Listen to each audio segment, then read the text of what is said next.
जिन दो इंडोलॉजिस्ट ने भारतीयों पर अध्ययन किया है वे हैं वेल्किंस और विलियम जोन्स। वेल्किंस ने भगवत गीता को अंग्रेजी में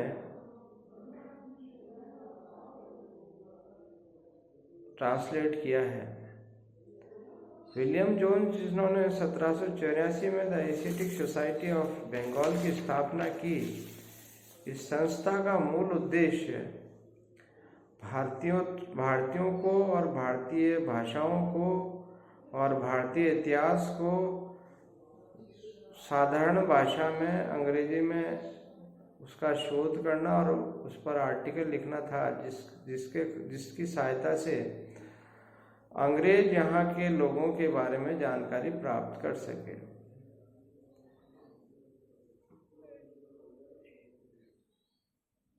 इन्होंने अभिज्ञान शकुंतलम को अंग्रेजी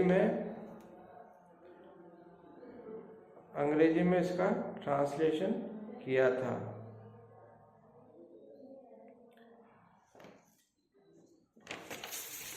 विलियम जोन्स एक तरह से देखा जाए तो कई दृष्टिकोण से भारतीयों के बारे में अंग्रेजों को एक विशेष ज्ञान देने में सफल रहे, क्योंकि वे एक पहले ऐसे शख्स हैं जिन्होंने भारतीयों के प्रति अपनी जागरूकता, अपनी जिज्ञासा को जिंदा रखा और वो हर कार्य को बड़े बारीकी से जांचते थे। इसी प्रकार से एक प्रोफेसर हुए, प्रोफेसर A.L. बेशम। ये भी ब्रिटिश इंडोलॉजिस्ट थे जो बाद में ऑस्ट्रेलिया में सेट हो गए। 1951 में इन्होंने एक पुस्तक लिखी, the wonder that India was.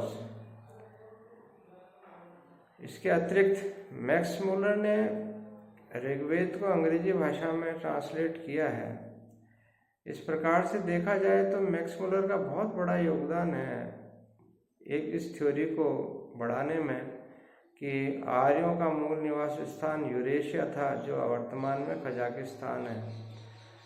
उनका यह मानना है कि 2000 ईसा पूर्व यूरेशिया से दो ब्रांचेस लोगों की चली, एक यूरोप में गई और दूसरी मध्य एशिया में। मध्य एशिया में जो भाषा थी 1500 ईसा पूर्व में वो पर्शियन थी, और बाद में वही लोग सप्त सिंधु प्रदेश में आकर बस गए, जिन्होंने अपनी एक नई भाषा को जन्म दिया, संस्कृत थी। इसी प्रकार से दूसरा जो धड़ा था वो जो यूरोप में गया, वो जर्मनी और अंग्रेजी बोलने लगा।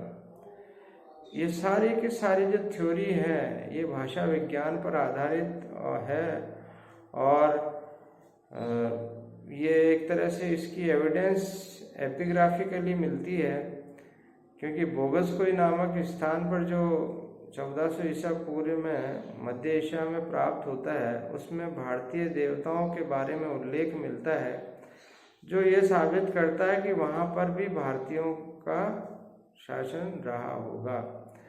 इसी थ्योरी को मैं कल और आगे बढ़ाऊंगा। धन्यवाद।